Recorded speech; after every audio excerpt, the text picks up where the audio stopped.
ഇത് തികച്ചൊരു അപ്രതീക്ഷിതമായ ഒരു ടേണിംഗ് പോയിൻ്റ് ആയിരുന്നു കേട്ടോ. നമ്മളുടെ ഫുൾ വെക്കേഷൻ ഫുക്കറ്റിൽ സ്പെൻഡ് ചെയ്യാമെന്നായിരുന്നു വിചാരിച്ചത്. പക്ഷേ നമ്മൾ ചുമ്മാ ഇങ്ങനെ സെർച്ച് ചെയ്യുന്നതിനിടയ്ക്ക് റിലേ എന്നുള്ളൊരു ബീച്ചിനെ പറ്റി കേൾക്കും. എന്നാലൊന്ന് പോയി നോക്കാമെന്ന് വിചാരിച്ചിട്ടാണ് ബോണിയും ഞാനും കൂടെ ഇറങ്ങി തിരിച്ചത്. ഒന്ന് ചുമ്മാ പോയി കണ്ട് തിരിച്ചു വരാം എന്നുള്ള രീതിയിലാണ് ഞങ്ങൾ പോയത് കേട്ടോ. ഇതേപോലെ നമ്മൾ നീണ്ട തോണി, ഫെറി 2 ഓപ്ഷൻ ഉണ്ട് അവിടെ. പോയി വന്ന് കണ്ടുവരാം എന്നുള്ളതായിരുന്നു നമ്മളുടെ ഒരു പ്ലാൻ.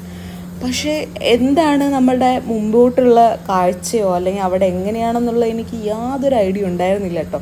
ജസ്റ്റ് എന്തായാലും ഒന്ന് ഇറങ്ങി പുറപ്പെട്ടു, എന്നാൽ നനഞ്ഞു, എന്നാൽ കുളിച്ചിറങ്ങാം എന്നുള്ള രീതിയിലായിരുന്നു. ഇതാണ് പോട്ട്, ഇവിടെ നമ്മളെ കൊണ്ടുവിടും. അവിടെ നിറച്ചും ഈ 2 പൂര സൈഡിലും ഈ കണ്ടൽക്കാടുകളും. പിന്നെ ഇങ്ങോട്ട് വന്നപ്പോൾ ഒരു വേറെ ലോകത്ത് വന്ന പോലെ ആയിരുന്നു കേട്ടോ.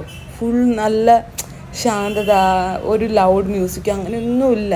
ഇത് ഇവിടെ എന്ന് വെച്ചാൽ ഇതിൻ്റെ ഉള്ളിൽ വണ്ടികൾ വരെ ഇല്ല കേട്ടോ. നമ്മൾ കാൽനട മാത്രം, കാരണം അത്രയും ചെറിയൊരു ഐലൻഡാണ്. നമ്മൾക്ക് ഒന്ന് കുറച്ച് നടന്നാൽ വിത്തിൻ 15-20 മിനിറ്റ്സ് നമ്മൾ അപ്പുറത്തെ സൈഡ് എത്തും. അത്രയ്ക്കേ ഉള്ളൂ. സോ ഈ ഒരു ചെറിയ ചെറിയ വഴിയിലൂടെ പോയി പിന്നെ മെയിനായിട്ട് ഇതാ ഈ ബീച്ചിലോട്ട് അപ്പുറത്തെ എൻഡിലുള്ള ബീച്ച് സൈഡിലെത്തും. ഇവിടെ ഒരുപാട് ആക്ടിവിറ്റികളൊക്കെ ഉണ്ട് കേട്ടോ. ഇവിടെ നിന്ന് വേറെ ഐലൻഡുകൾക്ക് പോകാനുള്ള ഓപ്ഷൻസും ഉണ്ട്. അതിനാണ് ഇവിടെയുള്ള ഈ ഫെറി ഇങ്ങനെ കാണുന്നത് കേട്ടോ. എന്തായാലും സോ ബ്യൂട്ടിഫുൾ. ഇത് കണ്ടപ്പോൾ തന്നെ ഞങ്ങൾ രണ്ടുപേരുടെയും വി ബോത്ത് ഗോട്ട് എക്സൈറ്റഡ്. ഞങ്ങളെങ്ങനെ തീരുമാനിച്ചു ഇനി ബാക്കിയുള്ള ദിവസങ്ങൾ ഈ റിലേയിൽ തന്നെ സ്പെൻഡ് ചെയ്യാമെന്നാണ് ഞങ്ങൾ വിചാരിച്ചത്. ഫുക്കറ്റ് എന്ന് പറഞ്ഞാൽ ഫുൾ പാർട്ടി വൈബാണ്, ഹാപ്പനിങ് പ്ലേസ് ആണ്. ഇവിടെ ഇങ്ങനെയുള്ള സ്ഥലങ്ങൾ ഇഷ്ടമുള്ളവർക്ക്, ഒരു ശാന്തമായ ഒരു പീസ്ഫുള്ളായ സ്ഥലമാണ് പ്രിഫർ ചെയ്യുന്നതെങ്കിൽ relay is A best place.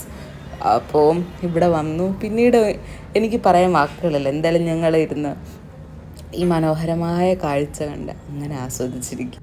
ഇനി അടുത്ത വിശേഷങ്ങളുമായി നെക്സ്റ്റ് വീഡിയോയിൽ വരുന്നതാണ്. അതുവരെയും യു ടേക്ക് കെയർ. ബൈ.